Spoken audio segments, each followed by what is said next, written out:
about security is about to begin. Thank you, Shari. And you all know Shari, or do I need to introduce her? So I'm going to introduce our distinguished panelists in just a moment, but before they speak, let me go over the process we'll use for questions and answers.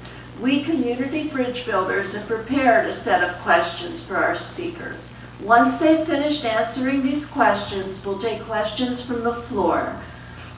We request that if you ask to speak, it's for the purpose of asking a question rather than sharing your views and experiences. Each panelist will have 15 minutes to go over the presentation, and this will be followed by 15 minutes total questions for the floor.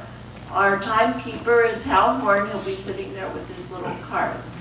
So our first panelist is Mr. Eric Nunez. Mr. Nunez is the current Director of Security for Laguna Woods Village, and he also serves on the Board of Directors for the California Police Chiefs Association and is President of the Orange County Chiefs of Police and Sheriffs Association. He is also an adjunct staff instructor at the Criminal Justice Training Center of Golden West College since 2001, and a facilitator at the Simon Wiesenthal Museum of Tolerance since 1998. Our second panelist is Mr. Cruz Alday. Captain Alday is a 25-year veteran of the Orange County Sheriff's Department.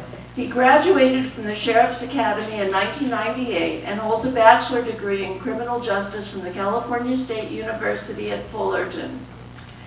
Captain Alday was transferred to the Southwest Operations Division and currently oversees the Investigations Detail, Auto Theft Task Force, Motor Detail, and he's the Chief of Police for the City of Laguna Woods. Well, first of all, thank you, Rebecca. Sherry, thank you so much for inviting us all here. Actually, it's both of our second time here. We were here for the first speaker last time on May 15th. What an incredible journey that young man took to talk about his story. But I will tell you that I was in law enforcement for 31 years and retired. So I never correct my introduction, but I just want to make it clear that all of those things that I'm not. I'm no longer the president of California Police Association. I'm the past president, and same with the Orange County Sheriff's Department and Police Chiefs Association. But I can tell you it was an honor to serve in both of those associations. Working statewide on legislation. A lot of that legislation dealt with some of the topics that we're dealing with right now, or are going to be talking about tonight. But out of the 31 years in law enforcement, I worked for two different police departments. One was the City of La Palma for 25 years, and the other was the City of Los Alamitos for 6. I served as chief for 11 of those years. And I had a lot of great experiences. I also teach for Cal State Long Beach for the police management course. I've also taught for Golden West College and POST, which is a Peace Officer Standards and Training that governs all the police academy educational curriculum, as well as police certifications and police departments. And so I've had a great experience being able to do things like being a racial profiling trainer. And that doesn't mean I train people how to racial profile, it means the opposite. I try to tell the officers back in the day how really it's really just lazy, for one. It's not ethical, and why you don't want to do that. And mostly because in law enforcement, there's say like 4 different hurdles you got to jump through to get evidence right into a court of law. And one of those is like the 4th Amendment, which most people know when a cop stops you or a deputy stops you, you have to have a real reason to do that. You can't just make up a reason, and you have to have probable cause and all that. There's the 5th Amendment, the 14th, and I believe it was the 6th Amendment. So you have a number of things that you have to be concerned with in order to make sure that that you're good with all of those amendments in order to get a successful prosecution. Well, when you do things like racial profiling, you're not good with the fourth almost automatically, most of the time. Probably one of the best training opportunities I ever had was working with the Simon Wiesenthal Museum of Tolerance.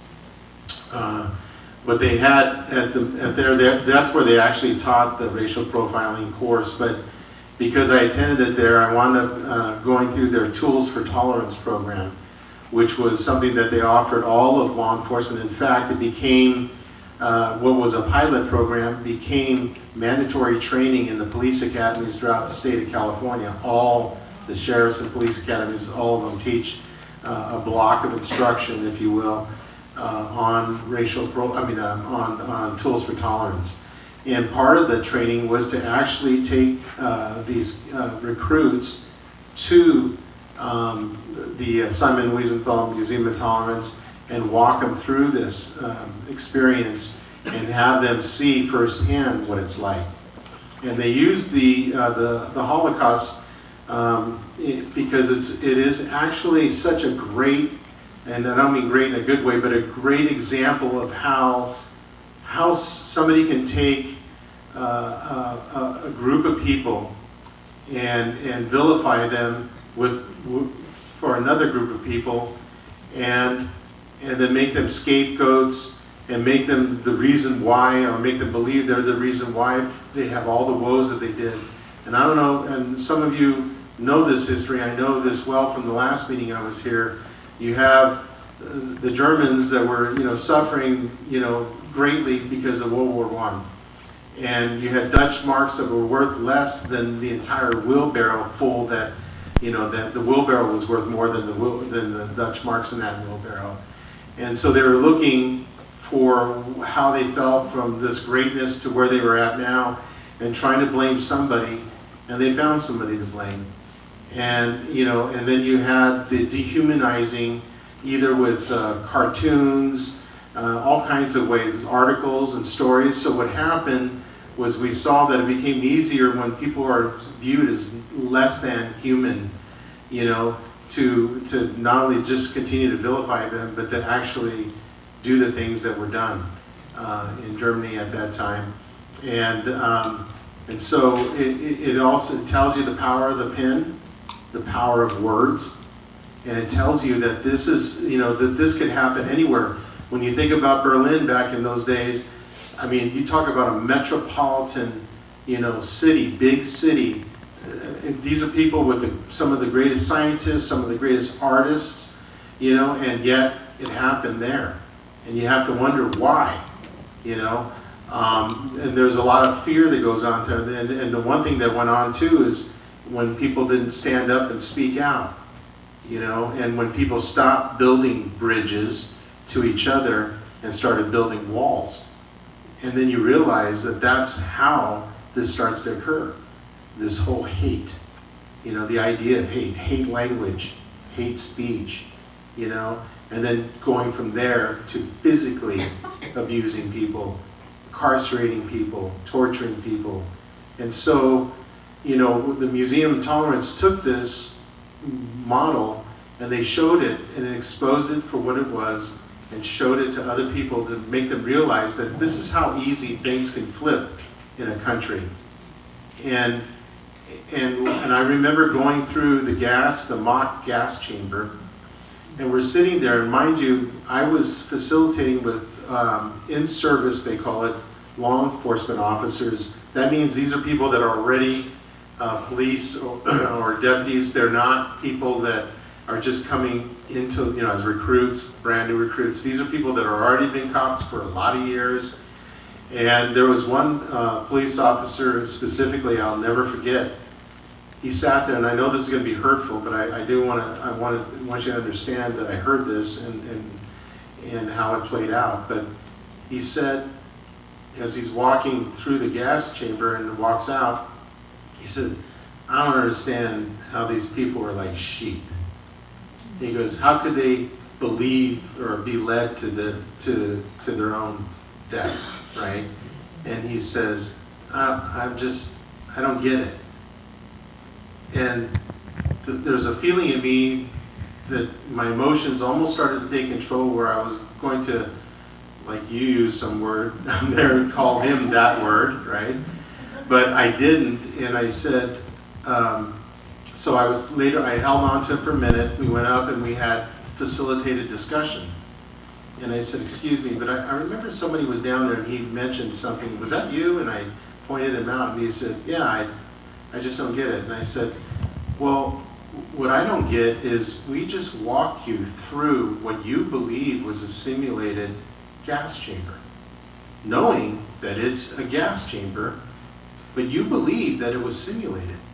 And at one point we closed the doors and you were watching a video on the screen.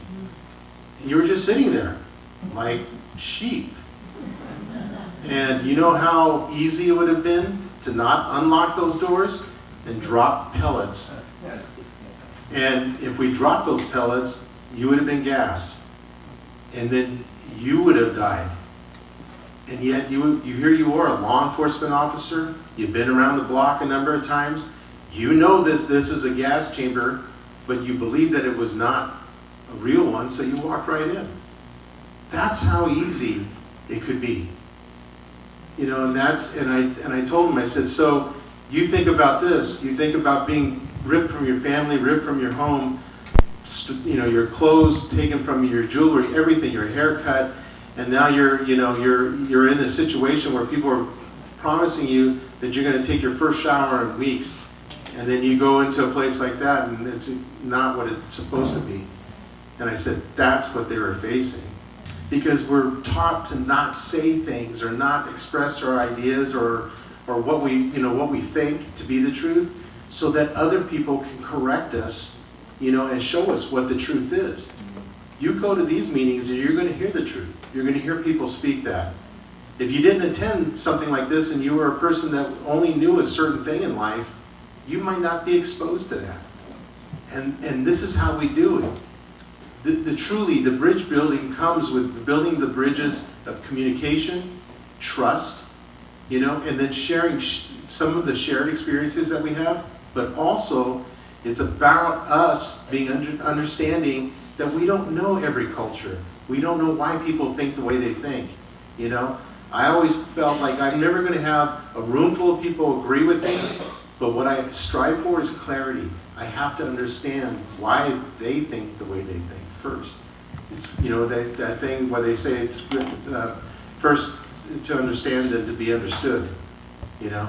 And I think that's what this is all about. At least that's the feeling I get when I've attended the meetings I've attended here and what this group kind of stands for. And I think that, you know, you're going to hear some things about hate crime. You know, we could run through it really quick because the penal code only has a little bit of it, you know, of these things. But I'll tell you one thing. The one thing you'll probably hear is some frustration on the captain's side, I know for sure, because a lot of hate incidents aren't crimes, you know, and you would think they would be. And that's what's frustrating sometimes in law enforcement, is we can only enforce those laws that are on the books.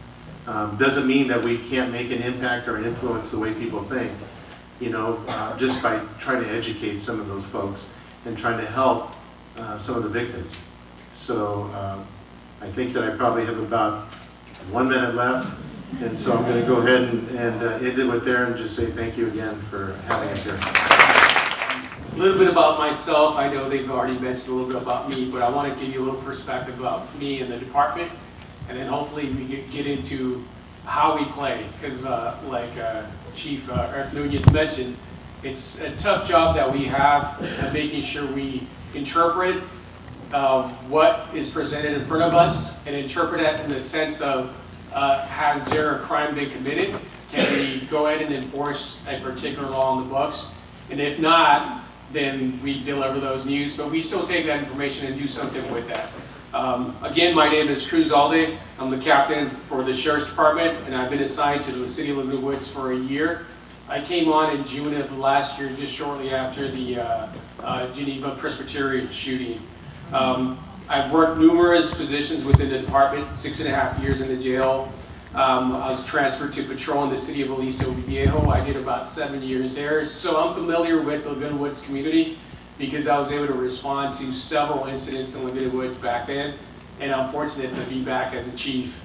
I've worked the Special Weapons and Tactics team for over 11 years. I was a homicide investigator. I worked internal affairs or family protection detail as a supervisor, as an investigator.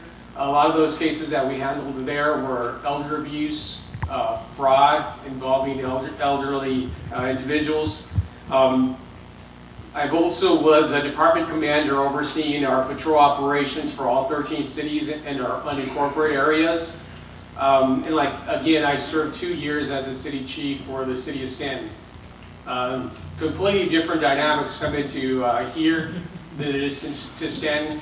But like we tell our young deputies, a crime is a crime is a crime.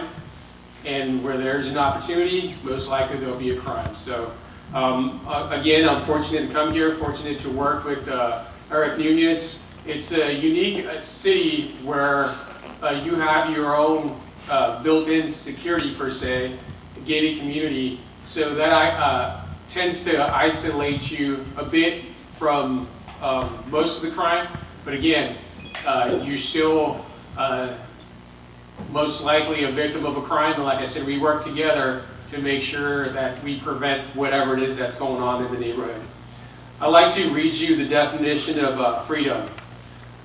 This is from Oxford Dictionary. The power or right to act, speak, or think as one wants without hindrance or restraint. Under the First Amendment of the U.S. Constitution, the freedom of religion, freedom of speech, freedom of assembly, freedom of press are fundamental rights we are bestowed upon. Us as law enforcement, we protect these rights and fight all forms of hate, to include religious hate. This diversity and discrimination training starts as a police recruit in the academy. Just to give you an example, recruits in the academy, and the academy is countywide. It's not just specific to our department. It's any other agency within the department who would like to send the recruits. It's a 6-month police academy, very rigorous. We're one of the best in the state. And part of the training that goes on there is they're exposed to a robust diversity curriculum, which includes field trips to local houses of worship, engaging in small group discussions between members of diversity panels that represent a wide segment of the community, including different races, ethnicities, faith traditions, the LGBTQ+ community, persons experience homelessness, the visually impaired, individuals with physical and intellectual disabilities, as well as the mental health disorders. This is only an example, and we know it's important to start in that early because it's important to be able to identify, to be able to know what to look for. One of the examples how much work goes on in the academy, in May of this year, our former academy commander, who's now the captain for the city of Yorba Linda, received the Anti-Defamation League Helen and Joseph Sherwood Prize for combating hate for his fine work revitalizing the academy's training. Very visionary and great work, and it was highlighted and commended by his efforts in the academy. The expanded curriculum helped our recruits to better understand and better prepare to serve unique and diverse needs of the Orange County community.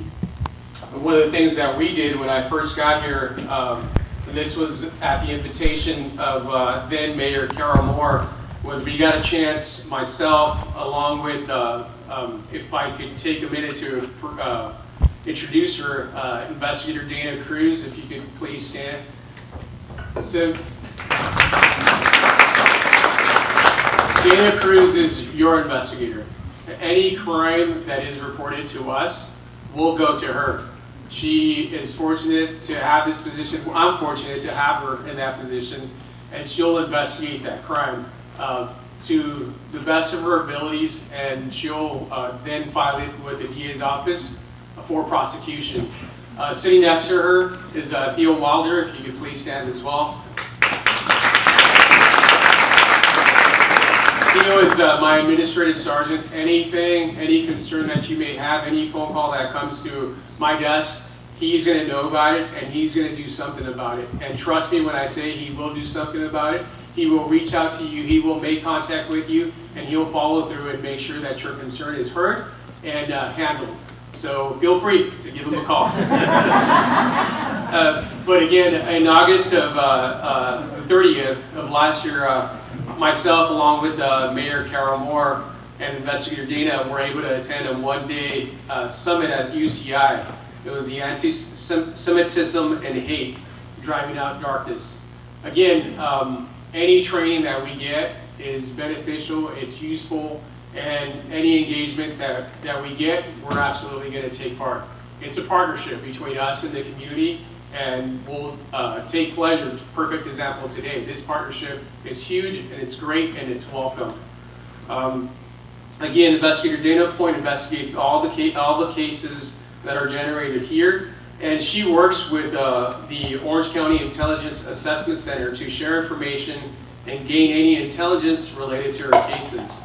OCAIAC, as it's known, is a fusion center which provides an integral, multidisciplinary information and intelligence sharing network to collect, analyze, disseminate information on all criminal risk and safety threats to law enforcement, fire, health, private sector, and public sector stakeholders in a timely manner in order to protect the residents, visitors, critical infrastructures while ensuring the civil rights and civil liberties of all persons are recognized.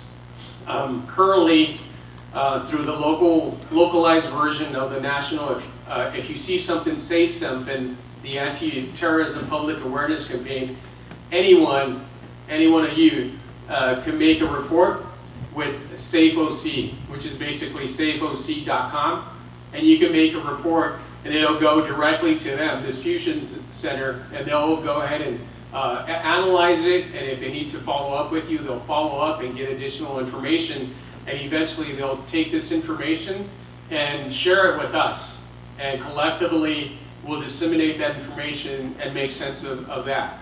And if nothing else, we're going to document it, and they'll look further to see if there's similar activity going on elsewhere, and they'll share that with those local agencies to make sure that we all stay on top of an incident before it actually something develops.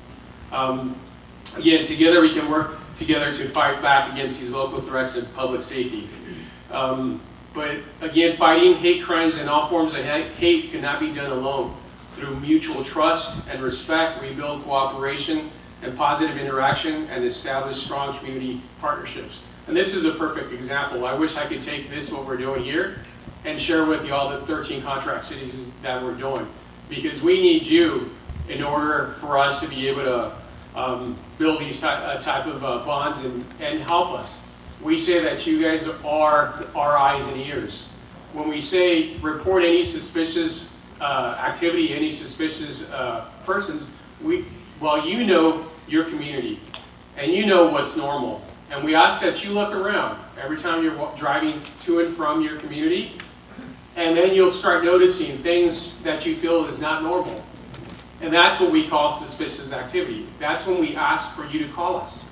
You know, we'll come and we'll make contact, or we'll take a look at what your concern is, and that's what we're here for. If it rises to the level of a crime, then we're going to handle it just.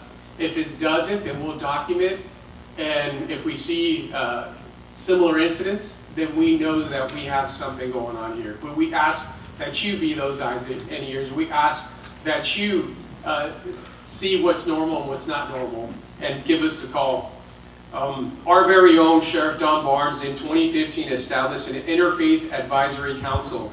The council is made up of diverse faiths, and it allows him to engage with the community to develop relationships, build and improve understanding, and have an impact on department policy.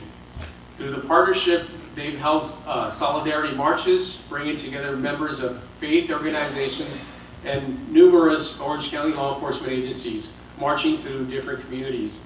The council has also held diversity and implicit bias training, as well as other specific and important educational topics. I know my time is short, but on behalf of the Sheriff Don Barnes, We thank you for being here, and we urge you to get involved with your community, and this is a perfect example. Thank you. As well as the 3 mutuals, we also have a board that is the fiduciary, if you will, Golden Rain Foundation.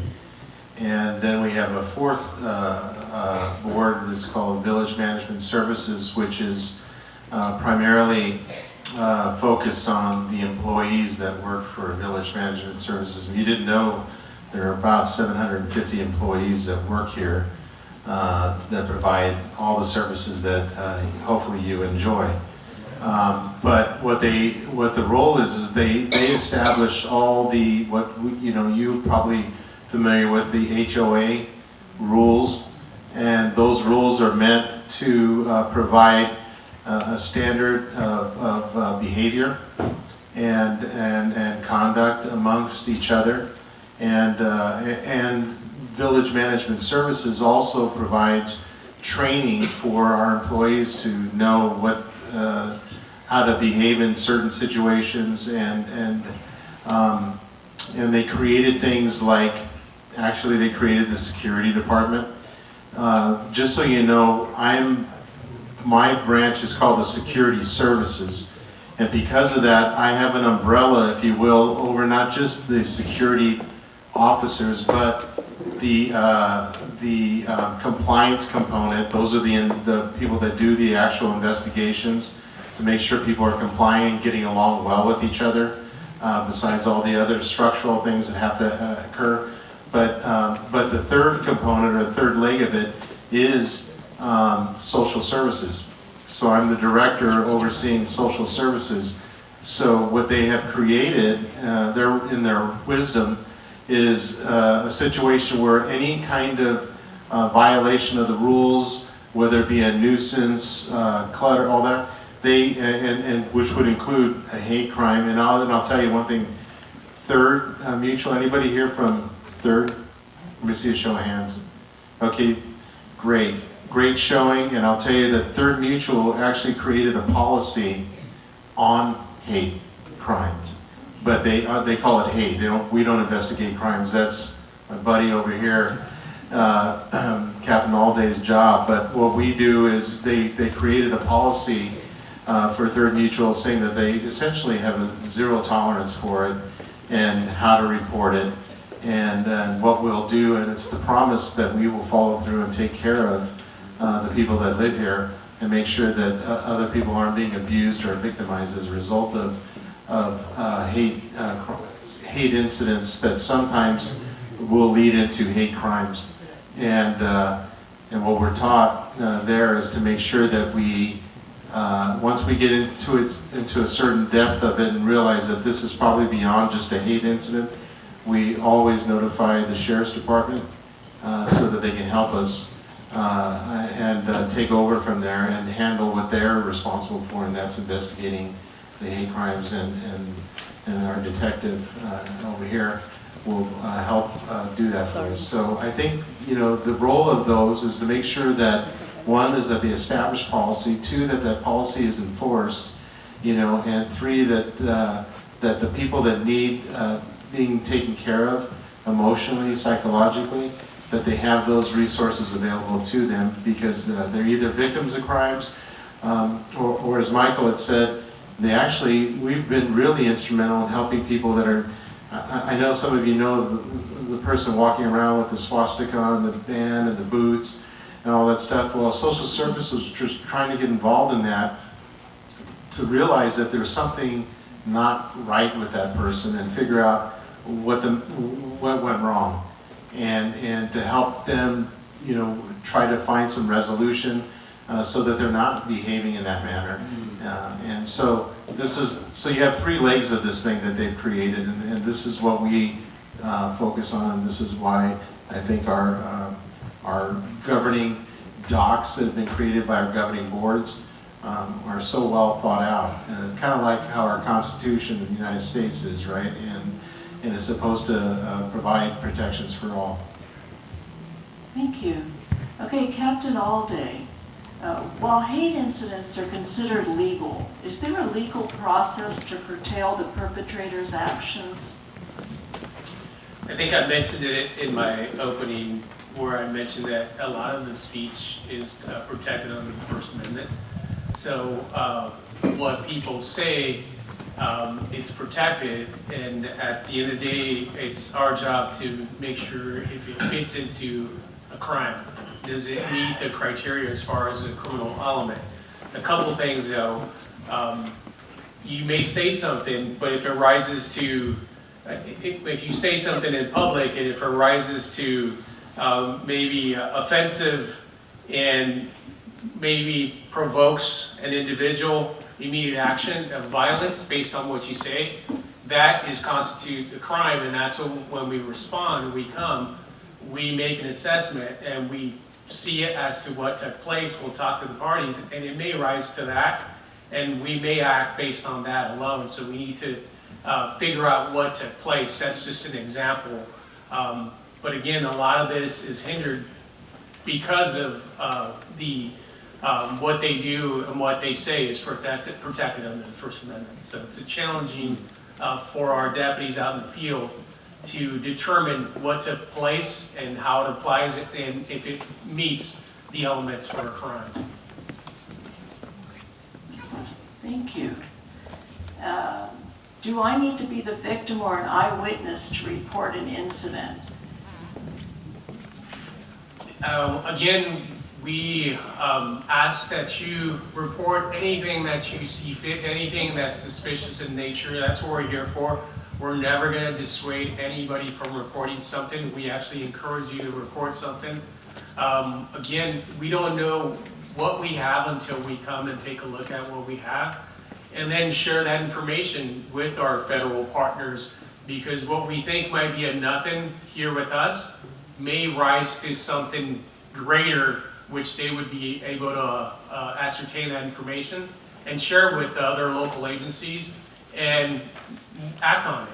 So we ask again that you do report whatever it is that you see fit. As far as that actual crime, if you feel that you are a victim of a crime, we would ask that you, as an individual, be the victim and report it yourself. In order for us to generate a crime report, we actually need the victim. We can't act on hearsay or someone else's information. For the crime report, we do need the victim. And where would they report that?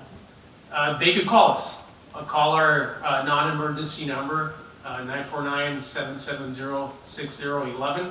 Obviously, if it's an emergency, then we would like that you call 911, whatever the situation may be. And you could come to the station at Aliso Viejo, 11 Journey, and report it, or we would be glad to send a deputy to your house, and we'll take the report then.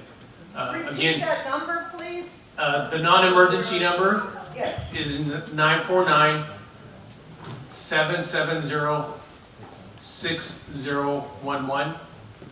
And it's a good idea to program that in your phone already. Not a bad idea.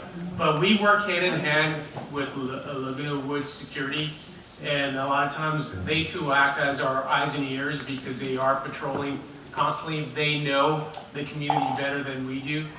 So they share a lot of information. And again, it's a partnership that we appreciate, that we have, but we, again, appreciate you being our eyes and ears out there as well. And do you work with the Orange County Human Relations Commission? So any type of hate crime or possible hate crime, our department commander, who oversees the 13 contract cities in the unincorporated area, is directed to contact our investigative sergeant and send an investigator, or if nothing else, touch base with the investigator so they could be aware of the situation. And then at some point, whether him or the investigative sergeant or the investigator will share that information with our OC Human Relations as well. Thank you.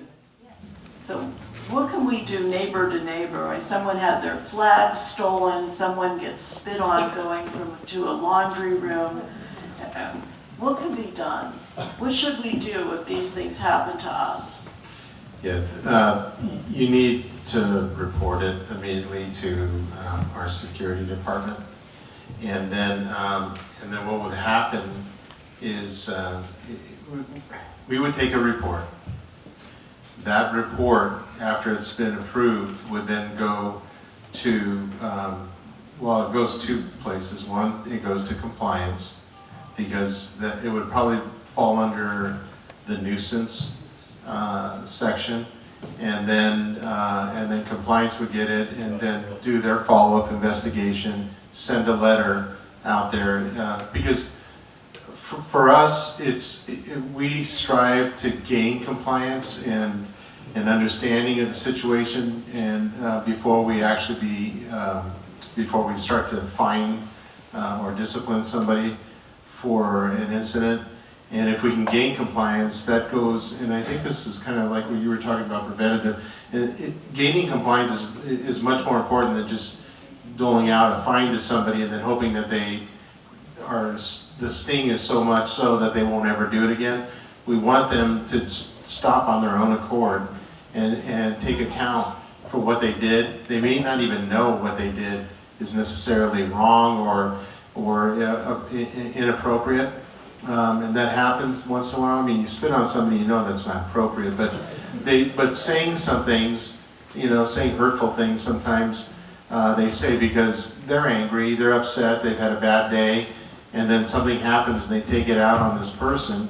And, unless it fits those 7, kind of characteristics of somebody, and does it become an actual kind of hate crime, and so if it isn't, they're not talking about their disability, gender, nationality, race, their ethnicity, their religion, or their sexual orientation, or anything like that, then, we're dealing with something different. But sometimes they put their toes right up on the line, and we take the report, and if there's any questions of whether this is now moved beyond the line or actually fits in the definition of a hate crime, that's when we will notify the sheriff's department ourselves and call them, and the deputy will come out and talk to us about it and make that decision, and then further take a crime report regarding that. They've done that kind of stuff, not necessarily with hate crimes, but with other crimes that we've had that we stumble upon, right? And then get them involved. So what you should do, is get a hold of the security department. They will come out, they will take the report, and then those reports. And the third part will be forward to possibly social services, as I said before. Go ahead.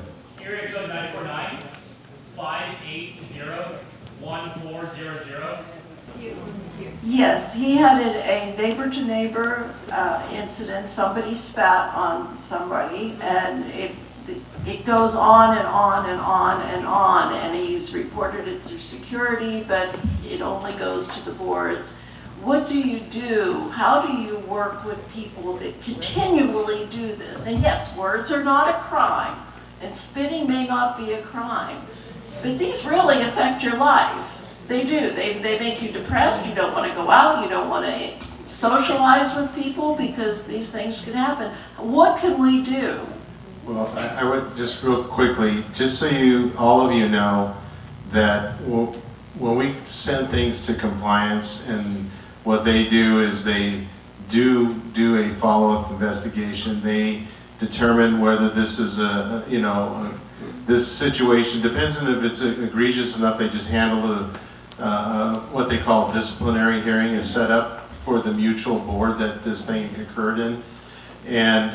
But what you don't hear, and you won't ever hear, because it's a confidential matter of discipline against a member, just like if you were disciplined, you probably wouldn't want, your neighbors to hear what happened to you. You'll never know what the discipline was. And that's a little bit different than law enforcement, where you'll see online somebody get arrested for whatever the charge is, and then if they're convicted, you can look online and see all that kind of stuff. But here they don't, and I think that's, it's kind of unfortunate on one hand, because you never really know what has happened. But it's, it's a litigious society we live in, And because of that, I think the exposure to liability, to talking about someone's disciplinary, we hold a number of disciplinary hearings. We have a couple set up, this week, and compliance has got probably 800 cases they're working right now, and they do the whole spectrum. But of those cases, there's fines that happen. We've suspended people's privileges for extended periods of time, as well as we've actually taken away people's or denied their membership, and it's been revoked, and so we've terminated their membership to Laguna Woods Village. So all of these things are occurring and have occurred in the past, and will continue to do so. But I will just say to the comment in the crowd, if this thing is happening, we have some mental illness situations in our village, just like we do in the real world outside of our village, outside of our gates, right? So our world is pretty well protected, I would say, in the village, in our community. But we're a microcosm, of what's out there. And so we have to deal with all kinds of other issues that we try to seek other help for. But please, don't stop calling, because that's how we document it. And that's how, you were talking about, Michael was talking about getting the resources allocated, to your community. I can tell you right now that if you continue to call, we're going to have more of those things that shows that person's not in compliance. Because we were dealing with this situation right now with a member here that's been going on for quite a while. They get better a little bit, and then it goes back to the same thing. And so, we have progressive discipline. It starts here at the lowest level, but it continues to build, and then eventually we may have to terminate the membership, or not us, but the board that they live in will have to terminate the membership of that member because they cannot behave in this community as expected. Is there a criteria or policy for that, where you actually, after maybe so many strikes, your membership is taken away? We've been experiencing something for 12 years, complaining. The question is whether or not there's a policy of, like if there's a set number of, like a 3 strikes law or something like that. There isn't a set number. It depends on what the violation is, because there's a range of violations you can violate. So it depends on how egregious even one act is. So it really, those all play factors. So the short answer to your question is no, there isn't, a bail schedule, so to speak, where it says that this is, if you do this, this is what you get each and every time, because every individual and an incident is looked at as an individual incident, and they're evaluated based on that. And you have board members that want to have, that are sitting and presiding over, this disciplinary hearing, and they bring to that board kind of their own personal experiences, emotions, and so they're trying to sit in judgment, if you will, and they're trying to do and be as fair as possible.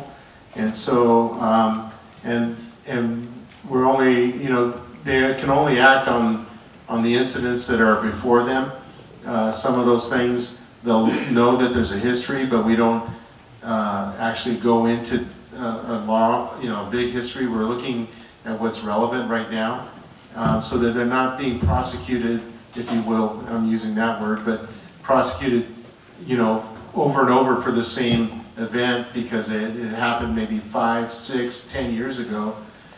So we try to remain fair, but the short answer is no, there isn't a set number of violations that gets their membership terminated, or gets them disciplined for the privileges being denied, or a fee where they're fined for something. As far as the question that you asked about the spitting on someone, that is an assault. That is a crime. And when you call us, the challenge is that we'll get there, and now we'll separate both parties and talk to both individuals to determine who is the victim, who is the suspect, who instigated, who's at fault. Based on the statements, then we're going to ask the individual who is saying he is a victim if he is willing to sign a private person's arrest warrant, which means that you're willing to go to court and testify that what you are telling us is true, and you'll stand up in front of the court and say such. Because we weren't present for the incident, and most of the time the suspect will say that he was a victim as opposed to the suspect. If you're willing to do that, then now we could do one or two things. We may arrest the individual, or we may cite the individual on the assault and battery. That will come to us, and we'll file it. Dana Cruz, if she needs to do additional follow-up, she will. If she doesn't, then she'll file it with the DA's office. And once it gets filed with the DA's office, it's no longer in our hands and it's no longer in our control. And a lot of times, these type of cases will be what we call rejected. The victim of a witnessed hate crime does not feel comfortable pressing charges. The culprit can go scot-free, or what else could be done? Did you say the witness could report that? What I said is if the victim is choosing not to sign a private person's arrest warrant, then yes, there's nothing we can do because basically we don't have a victim. It's important for us though, like we said, to document, because if it's happened once, it may happen again, and that's what we're trying to avoid. We want to know who this individual is, the perpetrator, and we want to learn as much as we can about that individual, the circumstance, and hopefully prevent that from happening. And like we said, if it merits us seeking help or offering help, by all means, that's what we'll do. Okay, there's one more that I think I know the answer to, but Chief Nunez, Laguna Woods has various limitations on smoking. Do we have any regulations regarding gun possession?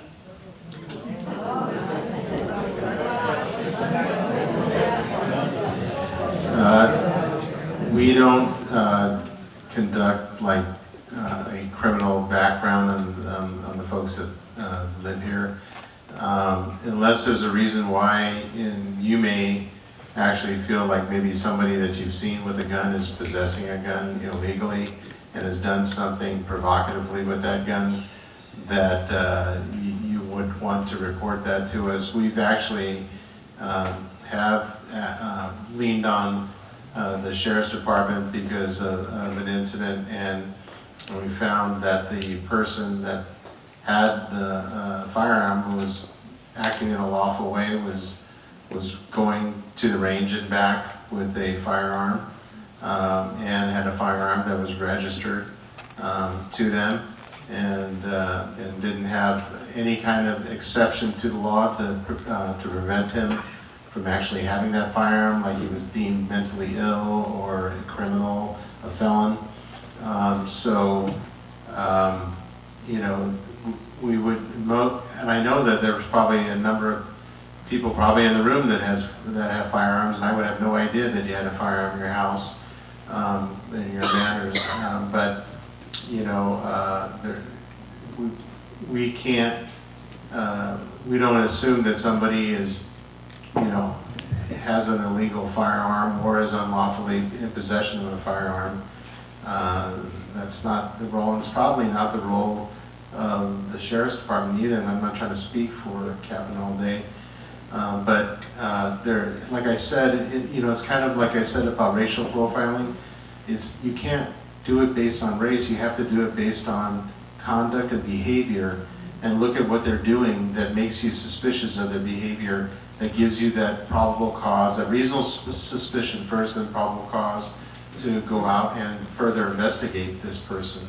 And so the good thing is we're a country of law, but the bad thing sometimes is that we're also restricted by those very laws that protect people that may not be in possession of a firearm legally or lawfully. Just thought of another question like that. When somebody loses the ability to drive a car and they take away their car keys, is there any provision that they take away their weapons at the same time?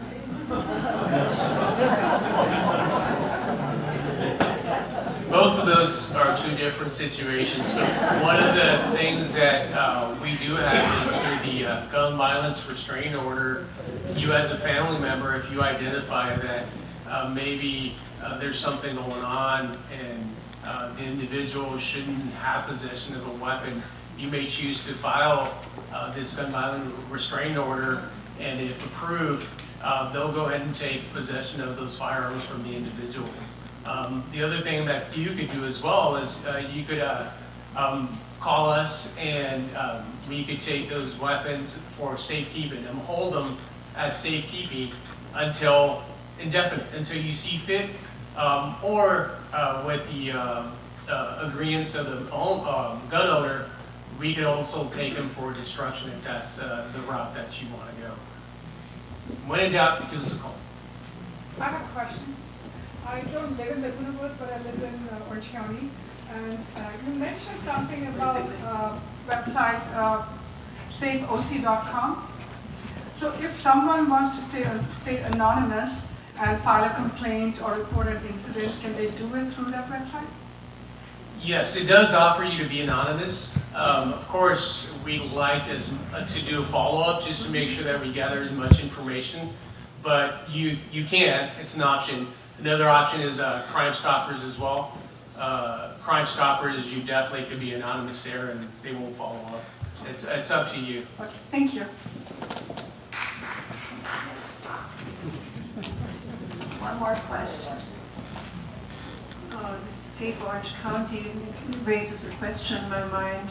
There's a lot of malicious gossip going on. So where do you draw the line when somebody just says, well, so-and-so said such and such, and is that wasting a lot of time for the department? How do you handle that? Because there are people who are just malicious along those lines.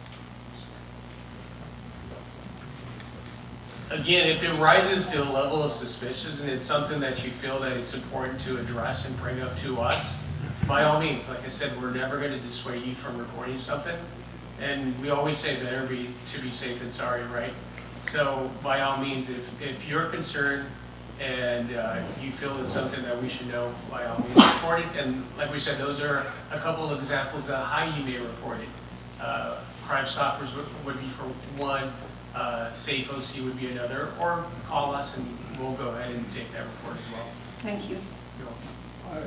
May I have another question pertaining to what these gentlemen have said? How do we deal with a situation that, say, we as neighbors have been observing over 12 years, which went progressively wrong, worse? Give you an example. The same person who later spat into a Korean woman's face, sweet lady, by the way, the Korean woman, the same accosted me, I'm German, saying, you French all hate the Americans. Now, I'm German. I happen to speak French, and we have French neighbors, and we speak French with each other. But that was the beginning of the madness. A few years later, we have somebody spit, the same person spit into the face of a Korean neighbor and friend. What happens next? Same person is being accused of stabbing all the tires of cars in our neighborhood. Is this not, at night, is this not very much endangering the lives of elderly people living here? And I would like to, is there a logical path to resolve the situation so that it couldn't get even worse? Challenging situation, and I say that because, again, if a situation rose to a crime where someone spit at someone, but the individual, the victim, does not want to be a victim, does not want to report this crime, then our hands are tied and we can't do anything, even if the individuals around them who saw are saying we saw it and something should be done, but it's the actual victim, the actual person that needs to be willing to be a victim of the crime. Otherwise our hands are tied, we take note of the situation, we document, but we can't file a police report because the victim is not willing to be a victim. I see this problem but you see, the Korean woman in question doesn't speak English very well, and she's shy. But she is the victim, and somehow this has to be bridged, because you can't just say, well, because this woman can't speak English very well and because she is shy, we can have a continued, I think, a ladder of hate crimes in our neighborhood committed by the one and same person over a period of 12 years. I want to say that language is not a reason for not to report. Our department has our dispatch center where any language is accessible to us. Most of the time, like I said, we are so diverse that most of the time you'll have someone in the field that speaks the language, but if we don't, we have our dispatch center who will put both the deputy and the victim or the informant with someone that does speak their language. So that's not a situation for not to report. We still recommend that you report.